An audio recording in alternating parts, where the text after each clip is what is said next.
Alors, on va continuer le shiur sur les, les midot qu'on peut acquérir ou travailler pendant le Homer, puisqu'on a commencé ça hier et qu'on a vu que les 3 premières semaines correspondaient aux sphirotes de Chesed, Gvura, Tiferet. Chesed, on avait vu que c'était développer l'amour d'Hachem. Pour développer l'amour d'Hachem, en même temps, il faut se détacher de l'amour des choses inférieures, des choses matérielles, ce qu'on appelle les ta'avot, et puis faire remonter ça dans l'amour d'Akadosh Baruch Hu. Et développer, méditer sur la grandeur d'Hachem sur son amour, en tout cas pour développer cette ahava pour lui. Même chose pour la Gevura, on a vu que la Gevura, c'était mettre en fait toutes nos forces au service du Créateur et de mettre notre kohar. En même temps, c'était effectivement, en même temps, il fallait se retenir de parce que cette force, elle parte du côté négatif, c'est-à-dire par exemple du côté de la colère, du casse, de la méchanceté. Ça, c'est sûr que ce serait une mauvaise utilisation de la Gvura. Par contre, utiliser ses forces pour servir Dieu, c'est ça la bonne utilisation. Et en fin de compte, on avait vu la troisième mida qui correspond à la troisième semaine, qui c'est de Tiferet, qu'on avait expliqué sous l'angle de ce qu'on appelle la Dvekut. La Dvekut, c'est-à-dire en fait, ça revient à ce qu'on avait vu dans le Chesed, c'est la même chose que le Chesed, sauf que c'est un Chesed qui est actualisé par le fait que Akadosh Baruch Hu, il est devant nous, qui vient de la conscience, qui vient de la Yirat Hashem, qui est la conscience de Dieu, qui est portée par justement la Midah de Gvura. Donc, une fois qu'on a passé Chesed et Gvura, on peut unifier les deux et arriver à Tiferet, qui va se traduire par la Dvekut, c'est-à-dire un amour d'Hachem où c'est pas que Hachem il est loin, c'est qu'Hachem il est là, il est mamash devant nous. Et donc, on sent qu'on est proche de lui, on sent qu'on colle à lui. C'est ça le lien de Dvekut, qui est quelque chose qui est tout à fait fondamental, en fait, dans toute la Torah, ou les Dov Kabo, quelque part, le but, c'est d'arriver à être dans la Dvekut. Même quand on dit le lien de Kadosh Baruch Hu a désiré trouver une résidence dans ce monde, que Tava, Hachem, les avait Dira Betartonim.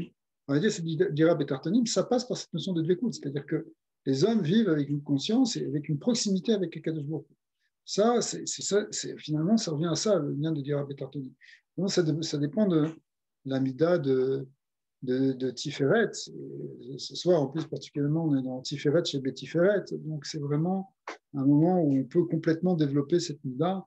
D'ailleurs, c'est l'Eloula du Rabbi Maharash, qui était dans une Vekut Eliona, dans chaque chose qu'il faisait. Il était Davuk Bachem, il était tout le temps dans la Dvekut. Et non seulement ça, mais en même temps, cette Dvekut permettait un dépassement permanent.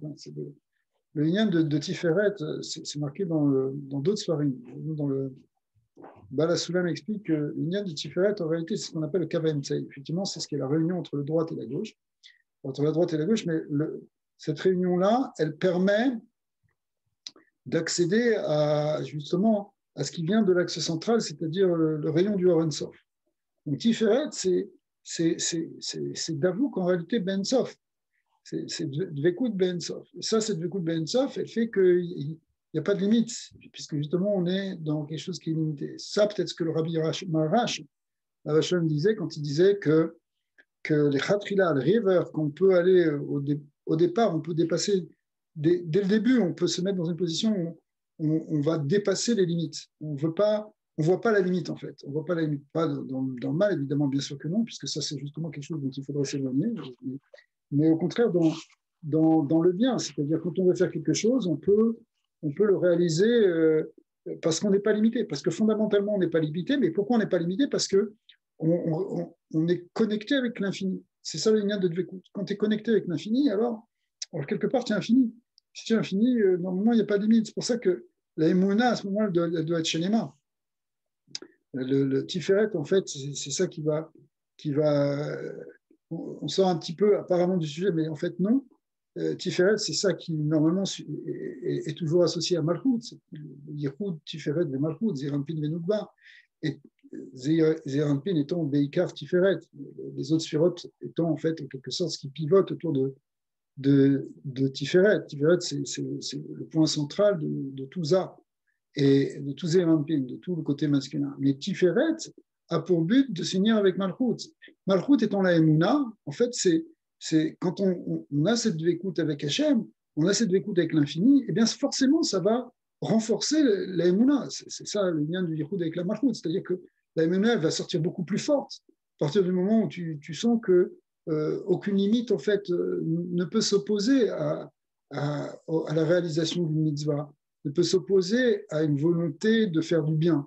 Et pourquoi? Parce que la volonté d'Hachem, c'est qu'on fasse la Torah. Donc, si la volonté d'Hachem, c'est qu'on fasse la Torah, alors n'importe quelle mitzvah, elle ne peut pas être limitée.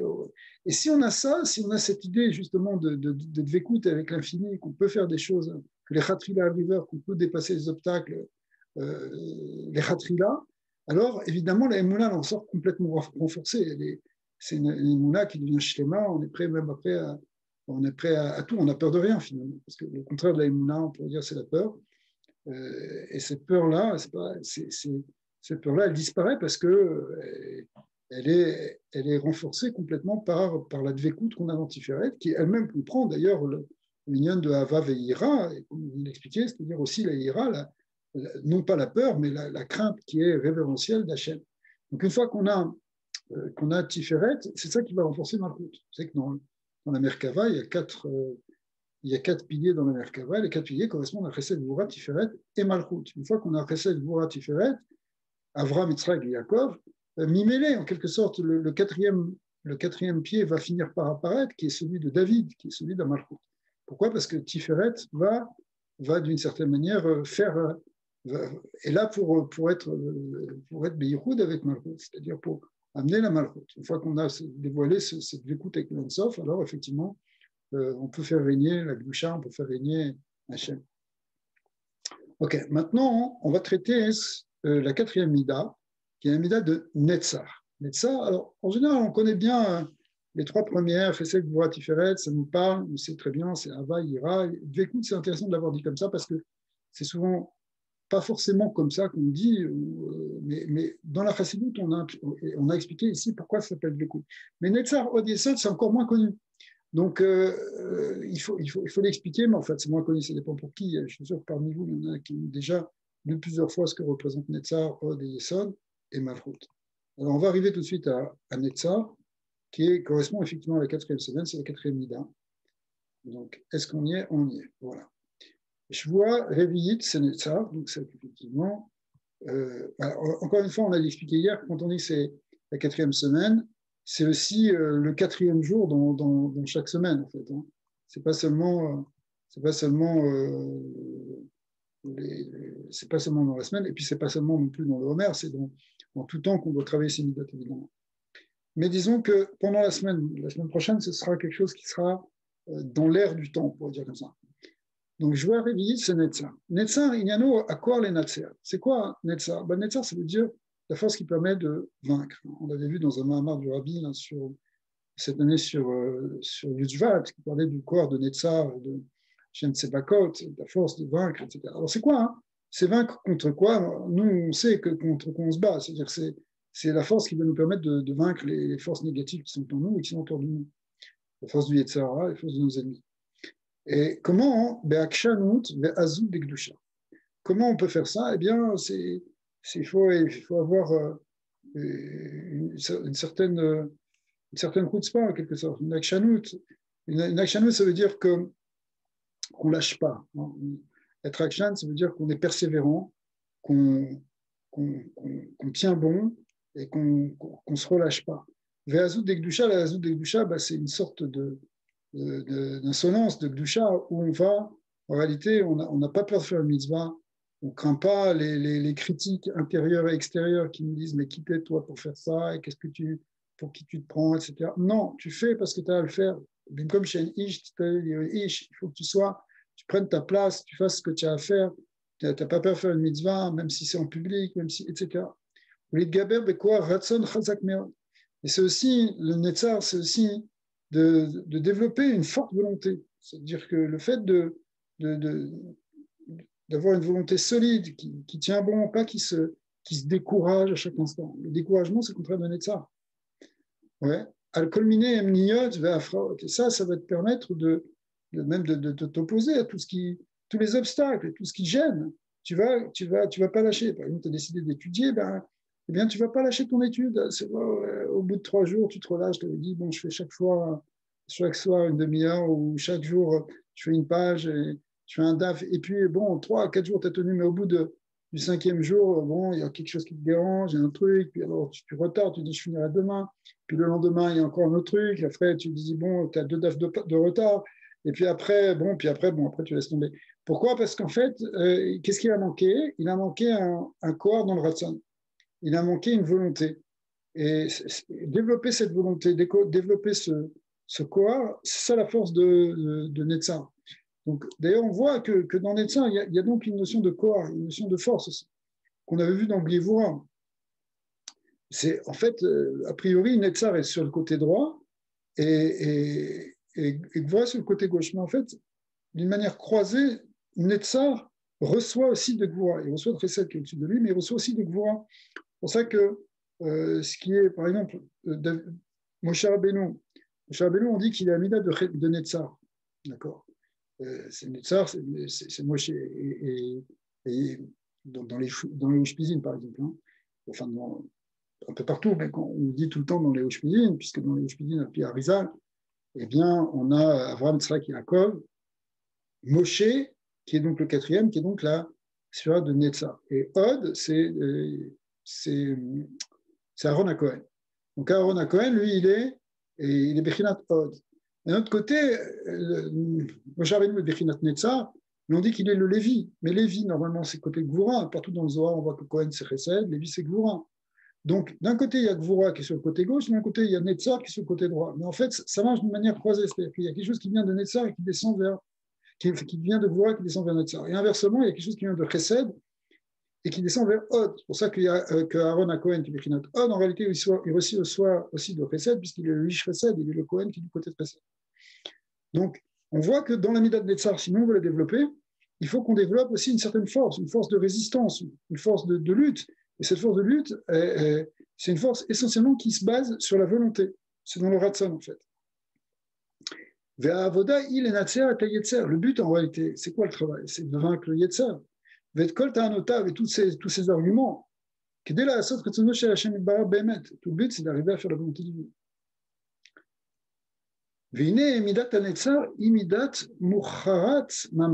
En réalité, c'est quelque chose qui est complètement nécessaire, le Netzar. Surtout actuellement dans nos générations. Si on n'a pas ce corps de Netzar, si on n'arrive pas à l'emporter au niveau de notre Ratzon, qu'on se laisse aller, c'est sûr qu'on ne peut pas monter spirituellement. Kol Adam over Nisyonot Vekatnut, on sait qu'on va tous passer par des épreuves, par des moments de petits tests, des 3 tests. On a déjà expliqué ce que ça veut dire Katnut, c'est-à-dire quand on sent qu'on ne comprend rien, que c'est difficile, qu'on a l'impression qu'on est en régression, qu'on est dans une petite test d'esprit. Et donc, on va traverser ça. Ça, c'est sûr qu'on va le traverser. C'est pas tous les jours qu'on est super high, qu'on arrive à étudier, à prier avec force sur des mitzvot. Non, des fois, c'est beaucoup plus difficile. On n'a pas envie de prier, ça nous casse la tête. Alors, et pour ça, donc, quand tu es dans ces moments de Katnout, il faut absolument la Midat Netzar. Parce que im en lo Midat Netzar, les Netzar, les Harzik, Chazak, Vénitien. Si tu n'as pas cette force, justement, de résister, de tenir dans l'épreuve, Aza et Léolam, le Yaskir, les Medrigababa, tu n'es pas capable de monter. Tu ne peux pas progresser. La progression, elle se fait que si tu domines à chaque fois un obstacle. Donc l'obstacle, au départ, tu te le prends comme un obstacle. Mais quand tu le domines, évidemment, c'est ce qui te permet d'arriver plus haut. Et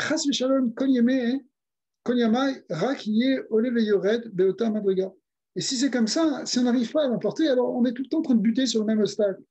On n'arrive pas, on a toujours ce même Yetzirah, on n'arrive pas à le résoudre. Pourquoi?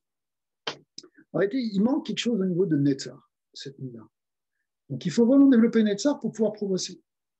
Si on veut monter au niveau suivant, obligatoirement, il faut passer par une épreuve.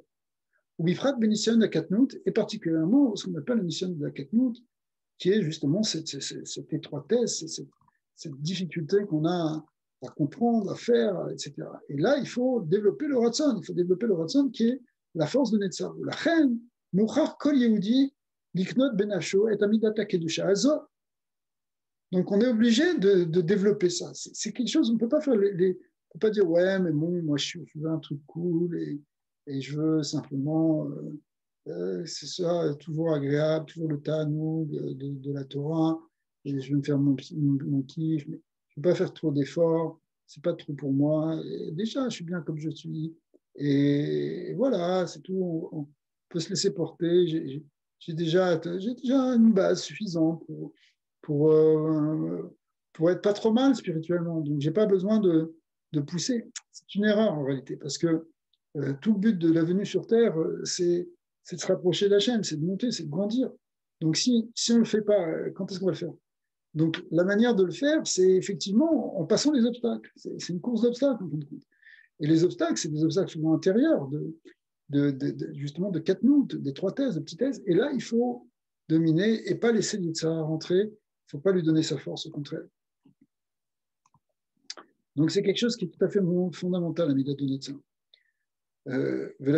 Donc, on est obligé. Hein. L'iknot, kochot nefesh, il faut acquérir des forces spirituelles. Ve'akshanout, aussi cette persévérance d'Ikdusha. Les ma'ala, mita'am ve'da'at, quelque chose qui d'ailleurs dépasse la raison, parce que sinon, si tu écoutes un peu ton Yetzer, il va te dire, oh, mais écoute, t'es fatigué, arrête-toi un peu, etc. C'est comme ça qu'il nous tient, en fait. Mais il y a un moment, tu dis, non, c'est comme ça, c'était décidé qu'on fait ça, on fait ça, point. C'est comme ça qu'on va gagner le Yetzirah et toute cette âme. Ok, donc vraiment, Mida fondamentale qu'il faut travailler. Et comme il a dit dans notre génération, parce qu'on est dans une génération globalement relativement khalash, c'est-à-dire que on n'est pas, on n'est pas, on est né plus ou moins par rapport aux générations précédentes, dans un petit cocon quand même. On n'a pas les mêmes difficultés qu'avaient nos ancêtres. Baruch Hashem, merci Hashem. Mais du coup, on n'a pas forcément été forgé ou formé à faire des efforts. Et donc, on se laisse un peu porter par, par la facilité, parce que finalement, tout est à notre portée. Il n'y a pas, mais, dans tout, je veux dire, même dans des mitzvot matériels, je veux dire, tout était beaucoup plus compliqué avant. On croit, les gens qui pensent que, ouais, mais à l'époque, avec le Rouhani, et puis ils avaient que ça à faire, alors que nous, on a toutes les distractions, on a des téléphones, on a des télévisions, on a tout ce que vous voulez, des voitures. Donc c'était plus facile pour eux, c'est pas vrai. Tout était plus difficile, tout demandait de l'effort. Je sais pas, dans n'importe quoi, d'abord le travail était plus dur qu'aujourd'hui. Même, je sais pas, pour faire Shabbat, tu voulais manger un poulet, il fallait lui faire la shrita, le plumet, etc. Aujourd'hui, tu vas au supermarché, tac, tu mets ça dans ton caddie et tu passes. Et après, tu le cuis, c'est déjà cachérisé, c'est déjà tout fait. C'est un exemple un peu ridicule, mais ça prouve, alors qu'avant, ça prouve que c'était beaucoup plus difficile avant. Il fallait tout était préparé à la fête de Pessah, c'était plus difficile que maintenant par certains côtés. Ah, on peut dire, ouais, mais maintenant, on a des maisons, on a des trucs, il faut nettoyer la voiture. C'est vrai, mais à l'époque, il fallait tout préparer. Il y a encore quelques tzadikim qui font eux-mêmes leur vin, leur matzot, etc. Mais malgré tout, ce n'est pas la même dimension que ce qui se faisait avant. Avant, il fallait vraiment faire des efforts pour tout. Donc ça, c'est un exemple. C'était plus difficile. Les gens qui travaillaient, s'ils n'allaient pas travailler, c'était difficile. C'était beaucoup plus dur encore que maintenant, même si aujourd'hui, il y a aussi encore des gens qui malheureusement souffrent des problèmes de parnassa, mais malgré tout, c'est pas de manière globale, c'est pas comparable avec ce que nos ancêtres ont vécu. Donc, comme on est dans un monde plus facile, au niveau matériel et même à un niveau spirituel. On a tous les outils spirituels, les art scrolls, les osveadar, des sfarim extraordinaires qui sortent laser avec des pirouchim, des biourim qui font que, bon, Hachem, on a tout à notre portée. Et ça, il faut dire merci à Hachem sur tout ça. Mais d'un certain côté, c'est pas quelque chose qui nous forme à l'effort. Et donc, la Mida de Netzah, elle n'est pas si évidemment claire dans notre esprit à nous tous. Et c'est un moment, pendant la mer, de développer ça. C'est-à-dire, on va être mitrazek, on va être mitrazek dans l'imoun, on va être mitrazek dans la tfila, dans les mitzvot, dans les miftsaïm, dans le tzedaka, dans tous ces inyanimats, on va se renforcer. Il faut se renforcer et gagner contre le Yetzara qui veut, Shalom, nous ramollir, nous a fait bien, nous laisser dans notre médiocrité. Il faut qu'on avance. Ok. Alors, on avait vu qu'on pouvait approcher les choses sous forme de sourmera vers setov, c'est-à-dire le côté de la mauvaise mida qui correspond à Netzar. Eh bien, c'est quoi Birchla midat Netzar, la lot et midat Netzar chez Nafla. C'est quoi hein? Chaque fois, c'est la mida qui est tombée en quelque sorte, et Veit Kasta, et qui s'est voilée, ou Mofia et Tsel Adam Betsura Shel Betsanut. Alors, comment ça se traduit au lieu de prendre les choses avec importance, en se disant, bon, ça c'est rachou, il faut que je le fasse, il faut que je finisse, faut que je...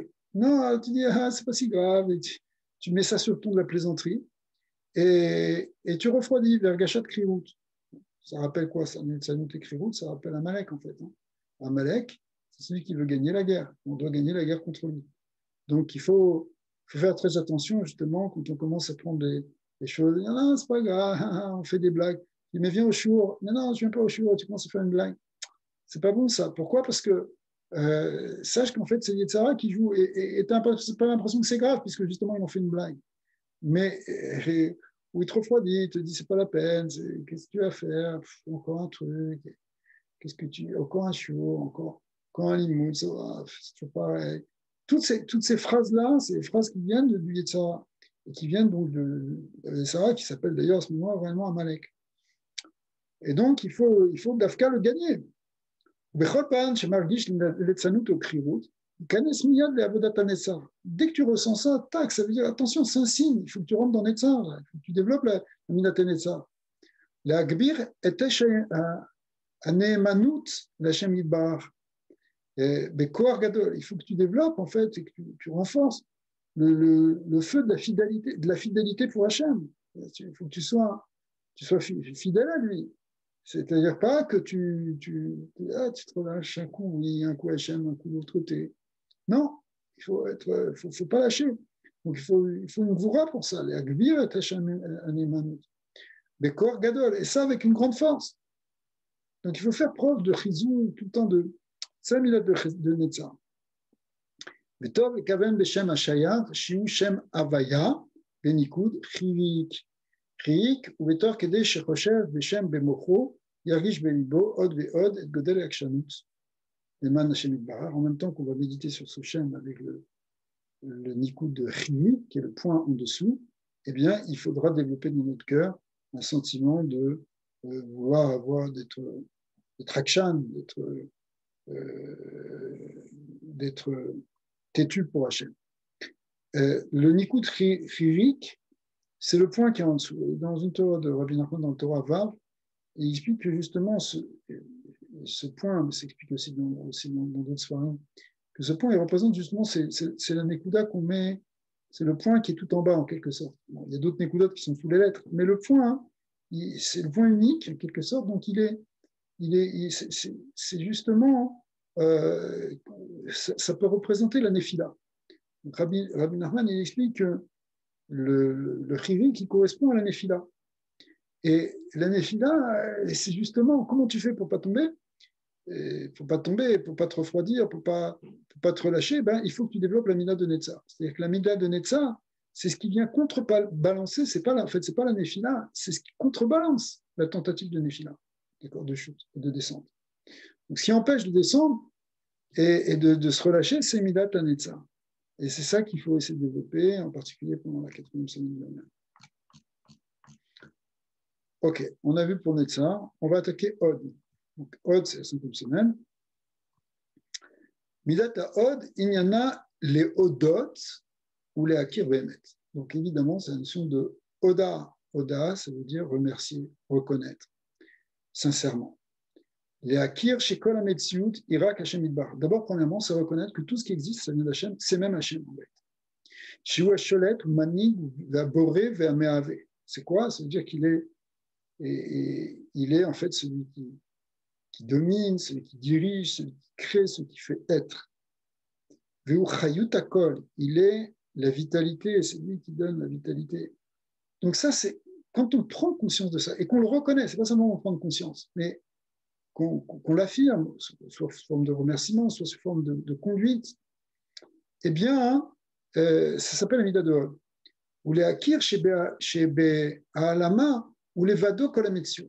Et c'est en fait, c'est reconnaître que discrètement, secrètement, c'est voilé, mais en tout cas, il est la seule métier, le seul qui existe. En réalité, c'est Hachem.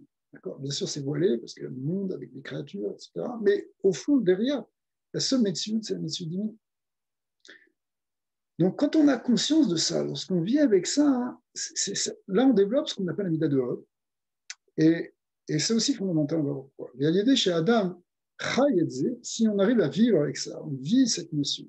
Pas simplement que c'est une idée intellectuelle, bon, on sait qu'Hachem, il est un, mais après, dès que tu as un problème, tu commences à paniquer, tu t'énerves, tu fais la shonara, tu piques une crise. Donc, tu n'as pas vécu avec le fait que c'est Hachem qui fait tout. Tu as oublié que c'est lui qui est manie. Si tu sais que c'est Hachem qui est manie, tu ne vas pas te mettre en colère. D'accord. Alors, pourquoi tu te mets en colère? Parce que à un moment, tu as oublié ça. Tu ne vis pas avec la notion de la médecine d'Hachem. C'est un truc que tu as appris, que tu sais, mais tu ne le vis pas. Et en vérité, c'est un gros problème parce que, enfin, c'est pas un gros problème, c'est le problème qu'on a tous. Parce que on apprend des choses théoriquement, mais le problème, c'est d'être honnête, ça, c'est d'intégrer et de vivre avec ça. Donc, la mida de Hod, c'est vivre avec cette conscience du divin. Vivre avec cette conscience de la médecine de la chaîne. Ouais, mais pour moi, je suis pour dire ça, mais je sais pas si c'est comme ça que je le vis, surtout en ce moment et tout. Pour moi, il y a tout ici. Ouais. Pour moi, il y a tout ici. Tu renforces ça et tu vis avec que Hachem. Tout le reste suit. Les efforts de Netzach, ils vont suivre. La force de Gvoura, le Chesed. Il n'y a que Dieu, il n'y a pas de problème. Même la notion de Katnout, elle disparaît au fond presque. Parce qu'il n'y a que Dieu. Si tu vois Dieu dans la Katnout, il n'y a plus de Katnout. Peut-être les gens de l'extérieur vont avoir de la peine pour toi, mais toi, tu ne le vis plus comme ça. C'est vrai ce que tu dis, mais en même temps, ça ne veut pas dire que tu vas. En fait, si tu veux l'effort que tu vas faire pour ça, parce que pour y arriver, ça va te demander un effort. À moins que tu sois déjà arrivé, tu es tout le temps, tu vois Hachem de manière consciente et concrète devant toi tout le temps. Mais pour y arriver, cet effort-là, quel effort de Netzar en fait? Eh bien, c'est lui aussi qui te permet d'arriver à Hod.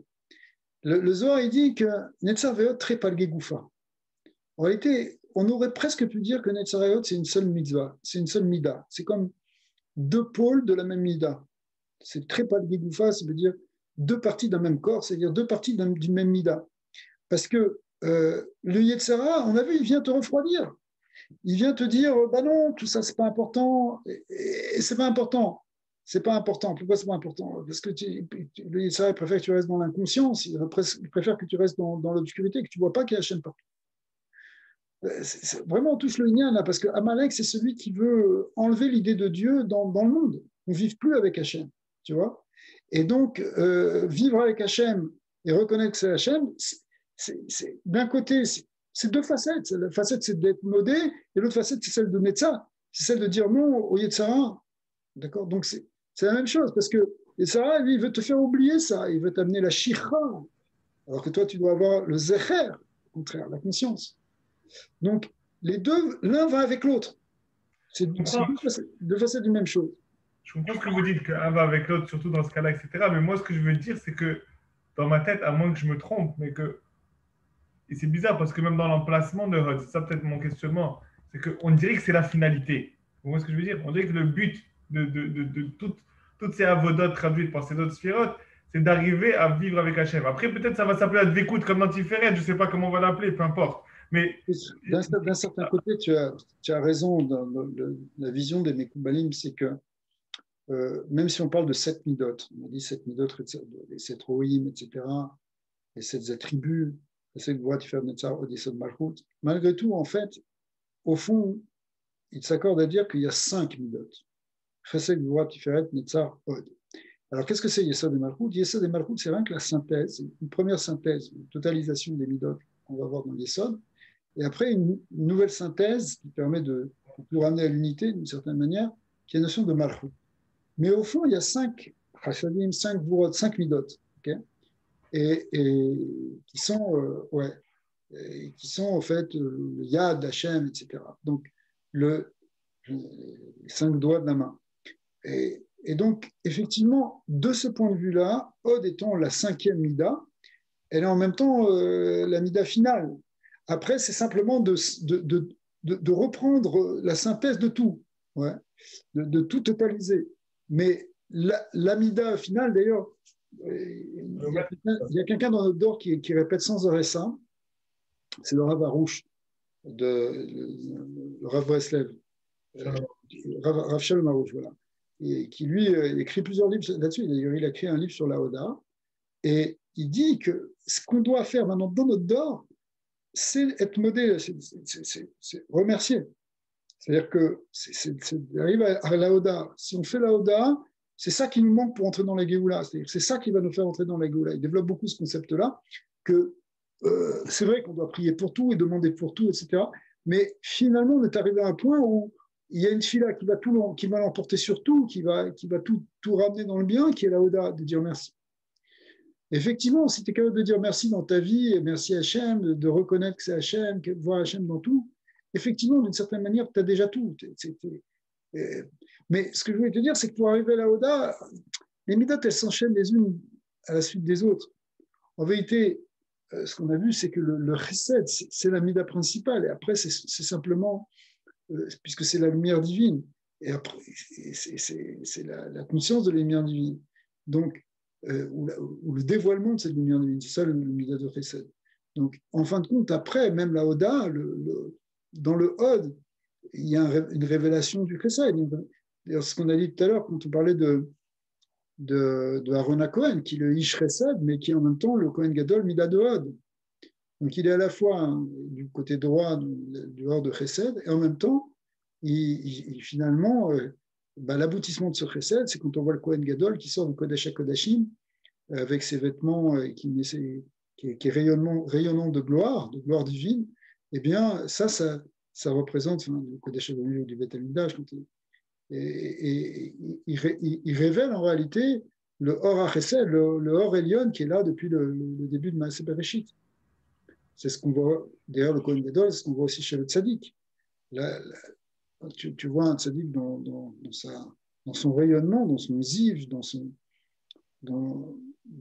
sa gloire, en réalité. Ce qui se révèle, c'est la gloire d'Hachem, c'est-à-dire c'est la lumière d'Hachem, c'est la lumière infinie de Dieu qui est en fait la lumière de Chesed.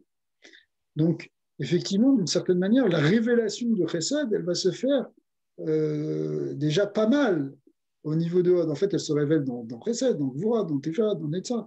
Mais dans Od, on est arrivé déjà à presque tout. Après, on va aller plus loin encore avec le lien de Yesod et de Malchut, mais finalement, ça va reprendre ça. Tout ça, c'est des midot après de la Malchut. Ouais, nous on avait vu une fois ensemble que d'après cette opinion-là aussi, quelque part, Rabbi Shimon, il finit tout, parce que Rod de Rod, ben, c'est la fin. Ouais. Mais juste pour une autre question par rapport à ça, on sait que, bon, en tout cas, au niveau des cabanotes, l'ordre des soirs, etc., ben, c'est pour certaines raisons de Katnout qu'on a vu, etc., que ça peut être un peu difficile, donc l'ordre, il n'est pas forcément en ordre, mais c'est comme ça qu'on fait. Maintenant, ma question, c'est la suivante. Est-ce qu'en fonction des semaines et de ce qu'on est en train de voir maintenant, est-ce qu'on si on dit que en fond, il y a tout dans Chesed, est-ce qu'on part de Chesed pour arriver à Hod ou Malchut, ou est-ce qu'on part de Malchut pour remonter à Chesed en termes de Avodah, de tous ces points qu'on est en train de dire? Parce que ça a l'air qu'on commence Chesed, etc. Mais est-ce que c'est l'ordre comme ça, ou c'est juste parce qu'en ce moment, ben, pour ne pas chuter ou quoi que ce soit? C'est sûr qu'il y a un ordre dit de Pashtout des midot.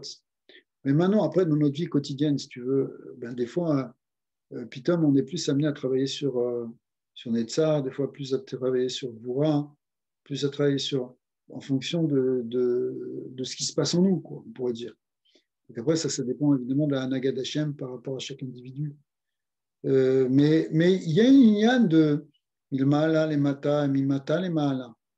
Donc effectivement, on descend de sphira en sphira, mais en même temps, c'est un travail globalement qui va du bas vers le haut, puisqu'on est dans un processus de travail sur soi, de teshuva. D'accord. Donc, en fait, on mélange toujours un peu ces doubles notions.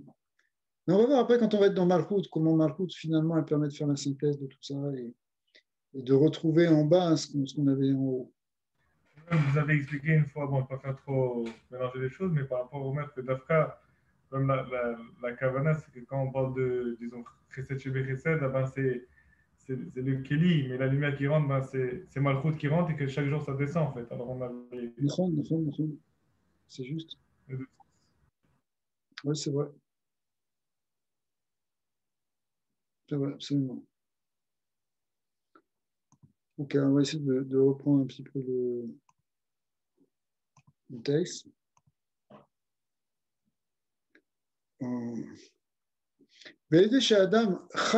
Si quelqu'un il vit cette notion-là, conséquence première, c'est que quoi? C'est que tout ce qui t'arrive, tu dis c'est le Hachem.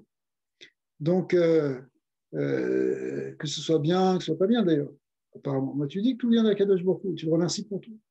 Mais les choum d'avoir Bessibot. Du coup, tu ne vas pas dire bah, c'est à cause de lui, c'est à cause de ça, si j'avais su, si j'avais pu. Arrête. À un moment, tu dois, dans la Mida de Oda, reconnaître que tout vient d'Akadosh Baruch Hu. Ah, bien sûr, tu as fait une erreur. Ah, bien sûr, tu fais tchouva là-dessus. Mais au fond, tu sais que ça vient d'Hachem. Et la Roet Haïd et Yad Hashem chez Bedavar. Tu vois toujours que c'est Akadosh Baruch Hu, finalement. Même si tu as fait ce mauvais choix, apparent, en réalité, même ça, c'était pour t'arriver, pour que tu arrives à comprendre quelque chose et que tu vas sur quelque chose et que tu avances. Et donc, c'est des Bedavar Hashem, en réalité. Peut-être on ne voit pas tout de suite au départ. Mais c'est ça, ça fait partie de la Mida de Hada, de reconnaître que tout vient d'Hachem.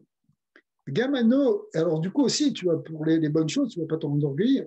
Gamano mitgae, et là, tu l'as à Kol Beboré. Donc, tu as réussi à faire quelque chose, tu as une atzlacha dans quelque chose de Gashmi, de Rouhani, tu as réussi à apprendre quelque chose, tu as réussi à faire une mitzvah, tu as réussi à faire un examen, tu as fait ce que tu veux, mais à la fin, tu dis Baruch Hashem. C'est Hashem qui m'a permis de réussir, c'est lui qui m'a donné l'intelligence à ce moment-là, c'est lui qui m'a donné la force, qui m'a donné l'intuition, qui m'a donné la bonne idée, tout ce que tu veux. En réalité, même ce que tu pourrais t'attribuer, tu pourrais te dire, ouais, j'ai une idée de génie. Non, c'est Hachem qui te l'a mis dans la tête à ce moment-là. Donc tu dis merci et tu t'enorgueillis pas. Tu as gagné un grand plan dans ton existence si tu arrives à faire que finalement tu reconnais que tout le monde a Kadosh Baruch Hu. Moken, Onoten Shevar Veoda al Kol Davar chez Korelo et aussi tu remercies. Donc tu es dans le Alel Veoda, d'accord, surtout ce qui t'arrive. Tu remercies, merci Hachem pour ci, merci Hachem pour ça, pour tout on doit remercier.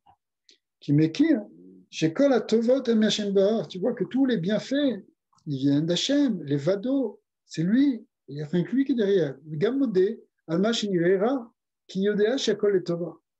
Et aussi, tu es capable de dire merci pour le rat, parce que tu sais que tout est pour les Tova. Alors, il y a quand même deux petites précisions à faire ici. Premièrement, quand on dit qu'on remercie Hachem parce que tout vient de lui, ça ne veut pas dire qu'on n'a pas à Karatatov aussi pour notre prochain. C'est-à-dire que si quelqu'un te fait une tova, tu dois être Mekir Tova aussi. Mais en même temps, tu dois savoir que c'est Hachem qui t'appelle, qui à travers lui, t'as fait une tova finalement. Puisque si tu as reçu une tova, c'est que ça venait d'Akadosh Baruch Hu. Mais tu dois être Mekir Tova de la personne parce que c'est passé par lui, parce que c'est passé aussi par son contentement, par son accord en quelque sorte. Donc il faut, ça aurait pu passer par quelqu'un d'autre. Hachem, il a choisi de faire passer la Megalgel Srout, ce qu'on appelle Megalgel Srout, elle est des akai, c'est-à-dire que c'est par quelqu'un de bien qu'on fait passer le bien. D'accord? Pas toujours, des fois ça peut être quelqu'un qui a une situation mauvaise, mais en fait ça fait passer par le bien, etc. Mais globalement, il faut remercier aussi une notion de Karatatov dans notre prochain. C'est pas que tu dis, bon, le gars, je sais pas, un gars, il te donne une somme d'argent, il te dépanne de quelque chose. Là, tu le remercies pas parce que, bon, de toute façon, c'est qu'un chaliard et compagnie. C'est pas vrai. Il faut être métier aussi tova pour la personne. Mais en même temps, on doit savoir que tout vient d'Akadosh Baruch Hu, que c'est lui qui fait tout, dans tout. Okay.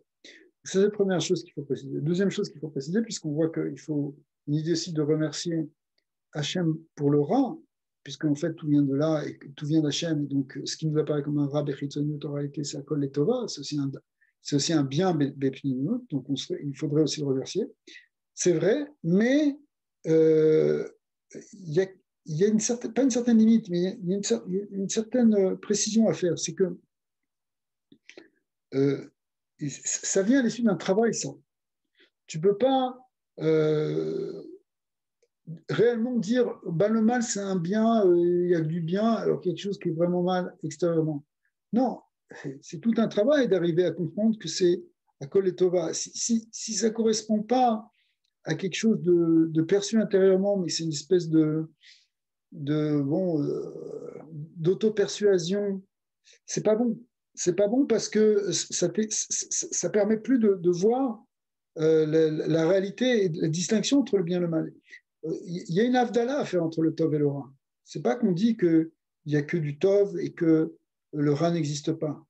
C'est un aboutissement, là, ce qu'on appelle la harzara tara tov, transformer le mal en bien, c'est le fruit d'un grand travail, un grand travail spirituel. D'ailleurs, c'est tout le travail de la sortie de Galout, d'arriver à transformer le mal en bien. La Galout était un mal.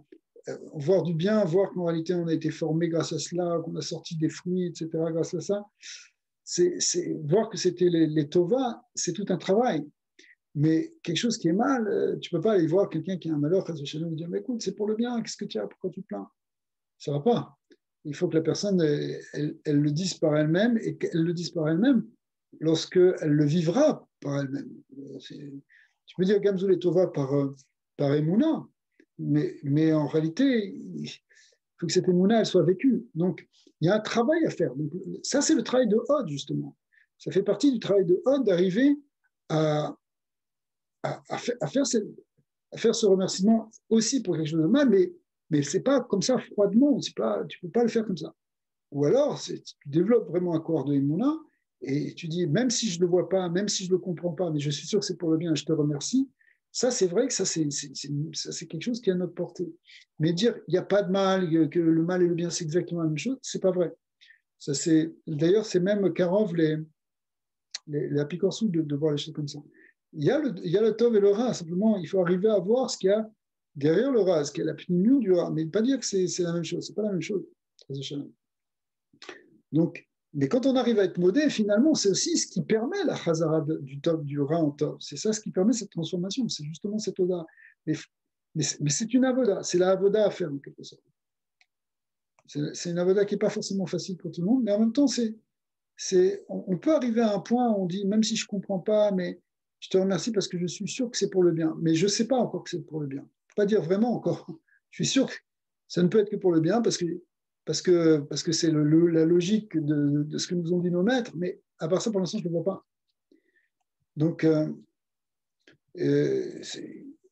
effectivement, on sait que chaque col est Tova, mais malgré tout, mais c'est juste donc, à la limite, c'est qu'il ne faut pas confondre le Tov et le Ra. Mais il faut savoir que tout est pour le Tov. Chacol est Tova. Et donc, on peut déjà remercier Akadosh Baruch Hu pour ça. Sourmera, c'est quoi, de quoi il faut s'éloigner? Ou Birklal Midata Hod, la Halot et Midata Hod chez Nafla, c'est quoi la Midata Hod qui est tombée? Vidkasa qui a été caché. Ou Mofia, Etzel Adam, Betsurat, Shel Chen, Shel Sheker. Eh bien, c'est en fait la grâce mensongère. Le dibour sheker, la parole mensongère, c'est pas glorieux, c'est pas un ode des gdusha, c'est un ode des sitrachara, parce que il y a une grâce, il y a quelque chose de beau, mais en réalité, c'est un sheker. Alors, sheker achen, level ayofi, sheker achen, c'est sheker achen, c'est sheker, justement. Ok.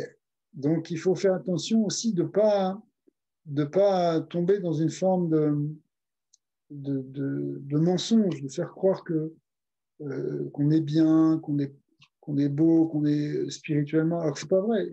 On n'est pas encore au niveau. Il faut être émet, il y a la mida de émet qui doit ressortir.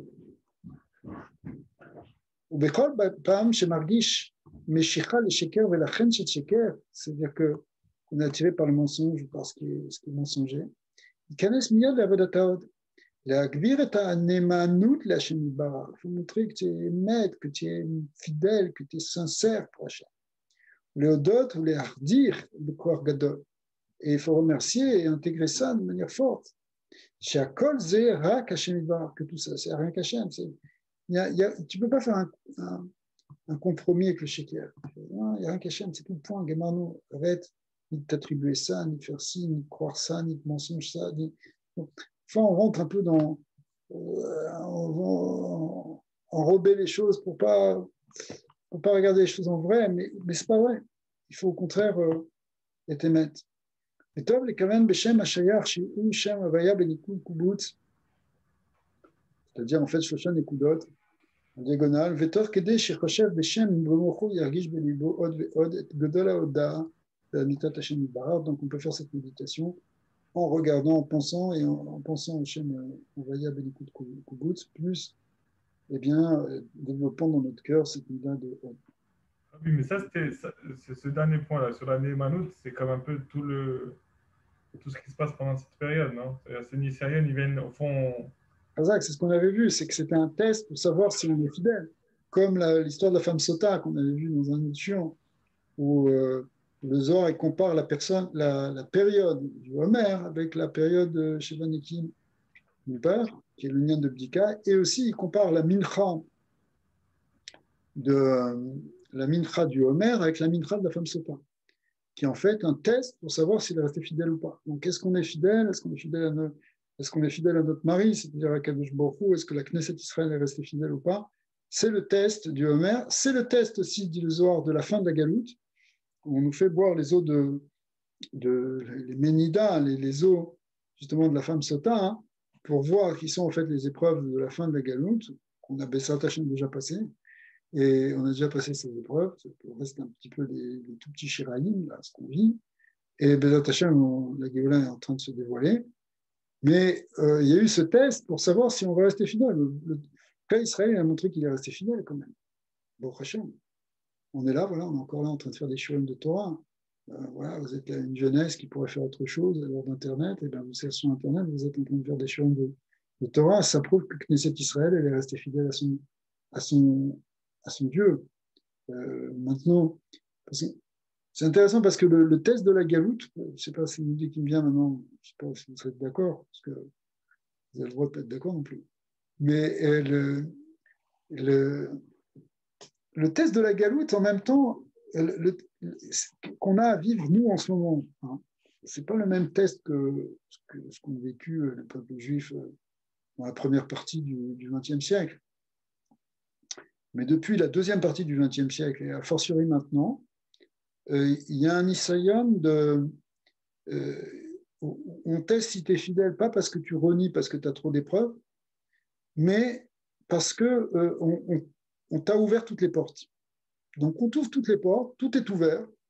Voilà, Internet, c'est la plus grande ouverture. C'est pour ça que d'ailleurs certains Chachamim actuels appellent ça le Charnoun de Touma, parce que tout est possible.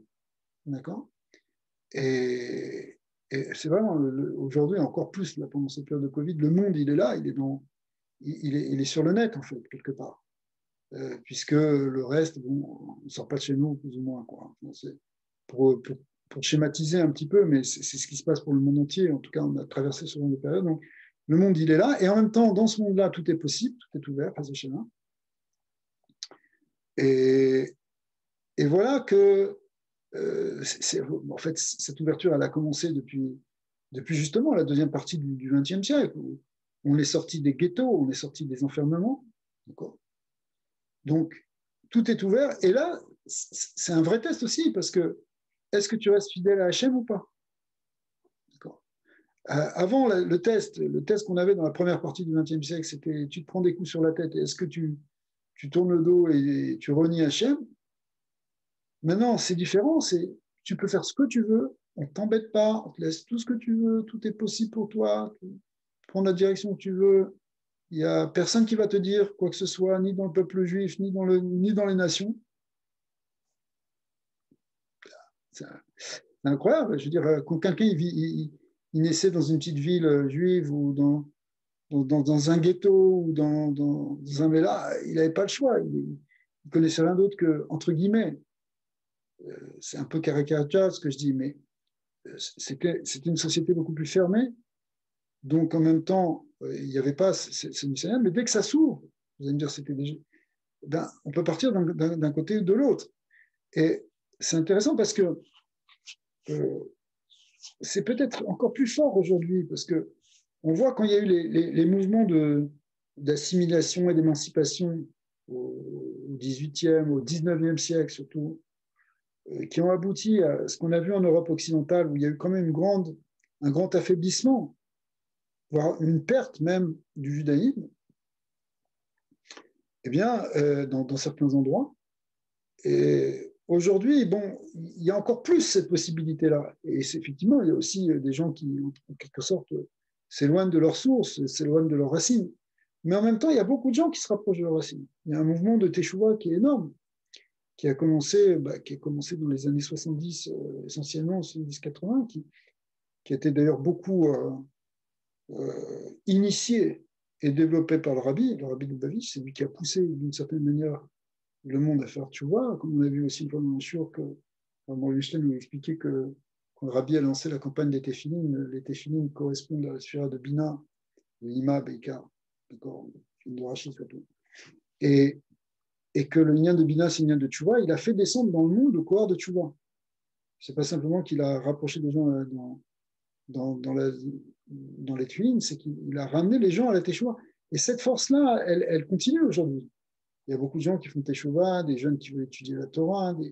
Il y a des endroits où ça monte réellement spirituellement. Ici, par exemple, ça monte énormément. C'est quelque chose de plus en plus de gens qui étudient avec un bon niveau, avec des colléline, etc. C'est ce qu'il n'y avait pas du tout il y a encore 30 ans. Il n'y avait rien du tout. Donc, ce processus de Teshuvah, il se fait dans un cadre qui est totalement ouvert. Et ça, c'est-à-dire, personne ne t'oblige. Pourquoi tu vas faire ça? Qui te dit de faire ça?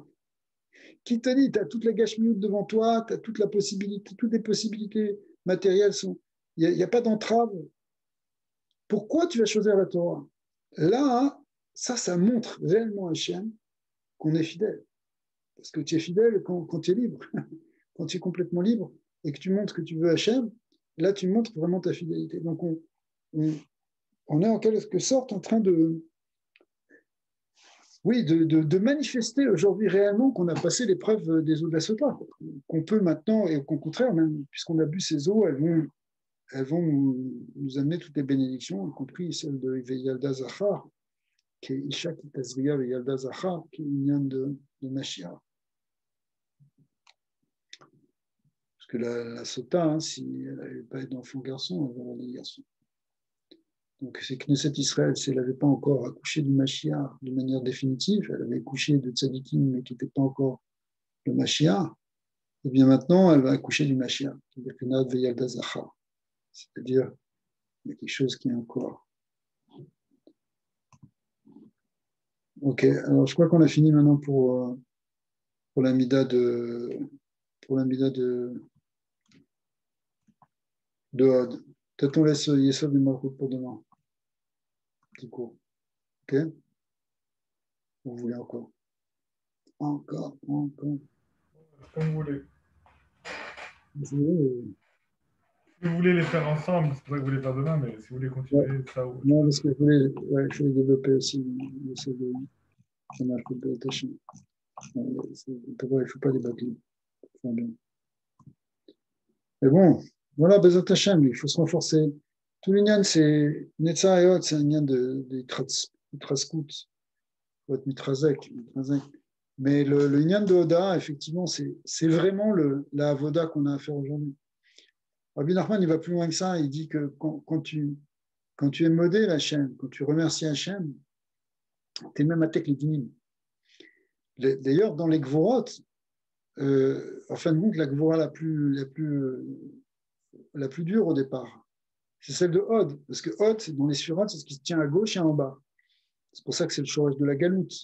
C'est le chorège oui, vous savez que les lettres de Hod, le Zohar dit que ça se permute en Dava. Et Dava, ça veut dire Nida, ça veut dire celle qui est rebutée, celle qui est éloignée, celle qui est repoussée. D'accord? Eh bien, donc c'est quoi? C'est la Knesset Israël qui est dans la Bechina de Nida, qui est dans la Bechina donc elle est séparée Iba'ala. Elle n'est pas attachée à Ça, elle n'est pas attachée à Kutchabrichou. Il y a une séparation entre la Shrina et Kutchabrichou. Et ça, c'est une lien de Galout. Et donc, la mida de Hod, développer la mida de Hod, qui est justement les Akir, Shachem, etc., et les Hodot Lachem, et remercier Hachem, et bien tout ça, c'est ça qui répare. C'est le côté positif qui fait sortir, qui transmute le mot Dava en Hod, et donc qui transforme la galoute, au contraire, en proximité, en Géoula. La mida de Hod, elle doit amener en fait à nous sortir de la galoute réellement. C'est vraiment ce qu'on est en train d'expliquer. C'est-à-dire que c'est pour ça qu'il a 100% raison, le Rav Arush. C'est-à-dire que si on dit merci, merci Hachem, qu'on développe vraiment ça, on va être même attaqué que tous les dynimes qui empêchent de rentrer dans la Géoula. On va les repousser complètement. C'est ça toute l'idée en fait. C'est que si tu reconnais qu'Hachem est derrière tout, il ne peut plus y avoir de kitrougue. Il ne peut plus y avoir d'opposition, de gvorot. Les gvorot, c'est les forces d'opposition. Donc, si on développe au contraire la conscience et qu'on affirme qu'Hachem, il est dans tout, qu'il est partout, c'est lui qui fait tout, qu'on le remercie pour tout, y compris pour ce qu'on n'aime pas, on le remercie parce que même si on ne comprend pas, mais je te remercie, je sais que c'est pour le bien, puisque je sais que c'est toi, donc ça peut être que pour le bien. D'accord? Puisqu'on sait qu'en réalité, Hachem, il est que bien, puisqu'il est justement, sa lumière d'amour est infinie, etc. Même si elle est contractée, même si elle est voilée, mais elle est bien. Donc, si on remercie Hachem pour ça, même si on ne l'a pas compris, encore une fois, ce n'est pas qu'on croit vraiment, qu'on mélange tout, c'est pas qu'on mélange tout. Je ne comprends pas, mais je suis certain, ça peut être que toi-même, parce que j'ai l'émouna de ça. Eh bien, ça, le fait de taper des mains, de chanter, de danser, c'est complètement. Et de remercier, c'est quelque chose qui va être mématé tous les dîmes. Il y a plusieurs Torahs de Rabbi Nachman qui expliquent que le fait de frapper les mains, de chanter, de danser, c'est mématé les dîmes, ça enlève les gvorot, il n'y a plus d'accusation. Donc la Mila de Hod, Hallel Veoda, elle est fondamentale. D'ailleurs, c'est peut-être aussi pour ça que Purim et Hanouka, ça correspond à Midot Netzar et Hod. Après, bon, c'est une grande discussion entre les Mekoubalim. Est-ce que c'est Netzar, est-ce que c'est Hod? Hanouka, Beikar, c'est une lien de Hoda, donc c'est une lien de Hod. Eh bien, Hanouka, c'est ça qui plaît. Mais en même temps, c'est le Netzar, puisque c'est là qu'on a gagné contre la guerre, etc., contre l'obscurité, puisque, encore une fois, Netzar et Hod, l'un ne va pas sans l'autre. Même pour Purim aussi, c'est une Hoda pour le Nes, et en même temps, on le remercie la victoire qu'on a eue contre Amalek. Donc, les deux sont liés. Mais c'est au moment où il y a les plus grandes obscurités, finalement, la Mida de Hod, elle permet de repousser les forces des ténèbres. Mashiach qui descend de Yehuda aussi. Il dépend de Yehuda. Je dis que Mashiach il va descendre de Yehuda, c'est-à-dire que c'est. Yehuda qui est une lien de Hoda, qui est une lien de Hoda, qui est de Akarat et de Hoda.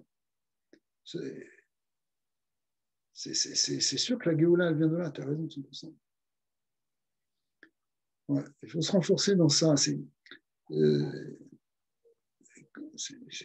vraiment quelque chose qui est.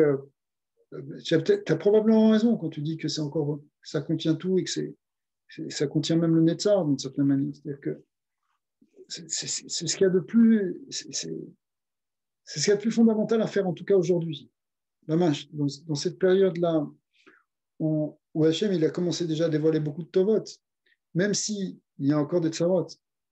Mais Mamach d'être modèle Hachem, merci Hachem qui nous a fait déjà sortir d'une partie de la galoute. Merci Hachem qui nous a donné tout ce Tov, que ce soit Gashmi, que ce soit Rouhani. Ouais. Il ne faut pas qu'on soit comme des enfants gâtés qui ne reconnaissent pas. Ça repousse Hachem. Donc au contraire, il faut développer cette conscience, développer cette reconnaissance, cette idée de reconnaissance. Et plus on va développer, plus ça va amener des bienfaits dans ce monde. Ya la la ya ya ya la ya ya ya la la ya ya ya ya ya ya ya la la ya ya ya ya ya ya ya ya hey Netzar Veod, Trépal Gegoufa, c'est deux choses qui vont ensemble. En même temps, il faut il ne faut pas laisser rentrer Yetzara, parce que Yetzara aussi, il te refroidit, tu dis, ouais, qu'est-ce que tu t'es bailli pour un truc comme ça, mais bon, franchement, il n'y a pas de quoi, il n'y a pas de quoi s'exciter, et puis de toute façon, regarde tes problèmes, on est toujours dans la galère. Donc, il te refroidit par rapport à la Oda. Donc, il faut le Netzar pour permettre le Hod. Et en même temps, il faut la Mida de Hod, elle va permettre de révéler Netzar, parce que quand tu remercies, alors tu retrouves toutes les forces pour pouvoir repousser Netzar. Donc, Dida Netzar, aïe aïe aïe aïe, Dida Netzar,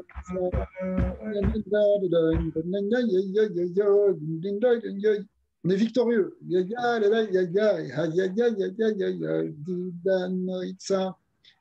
Il faut qu'on gagne la victoire contre les forces des ténèbres, contre les forces de Farbringen. Il faut qu'on fasse Farbringen pour arriver justement à repousser les ténèbres du Yetzirah. Donc il faut remercier Hachem. Merci Hachem. Thank you Hachem. Thank you Hachem. Thank you Hachem. Thank you Hachem. Thank you Hachem. C'est ça tout le but. On a bu de l'eau déjà, c'est déjà pas mal. N'empêche, c'est vrai que c'est la Eloula du Rabbi Maharaj. J'ai pas pris là le river.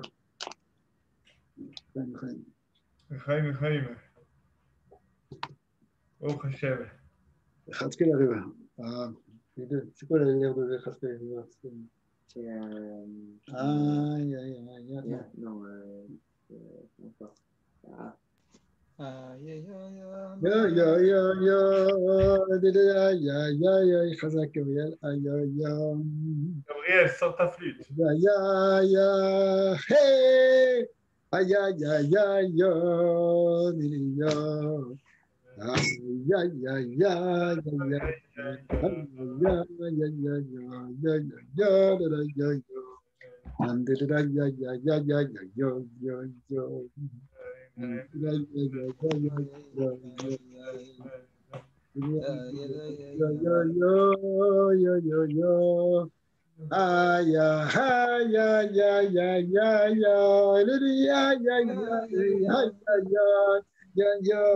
aïe, c'est un chant de victoire. De surmonter l'obstacle. Aïe, aïe, aïe, aïe, aïe, aïe, aïe, aïe, aïe, aïe,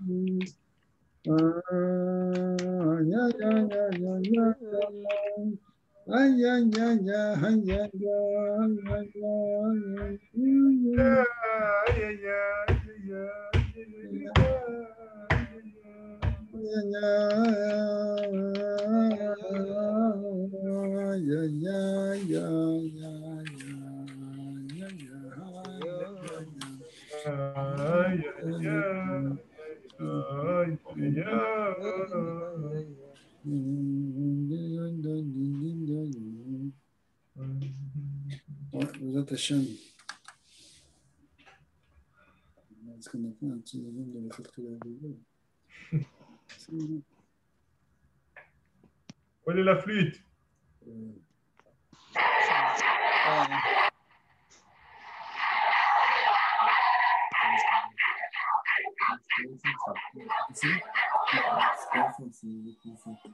The winner of the $25 gift certificate from video number 65 is Hierarchal Schwartz. Où est-ce qu'il est ce truc? Le truc des fratries de la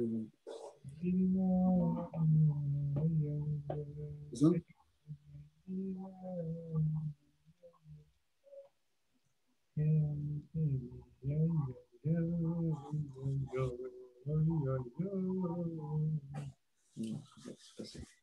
On n'a pas trouvé. On a trouvé. C'est qui m'a dit ça? Toi, les amis, Razak. Dieu vous bénisse. Amen. Razak, razak. Allez, rêve toi. Merci, Rabbi. Beaucoup.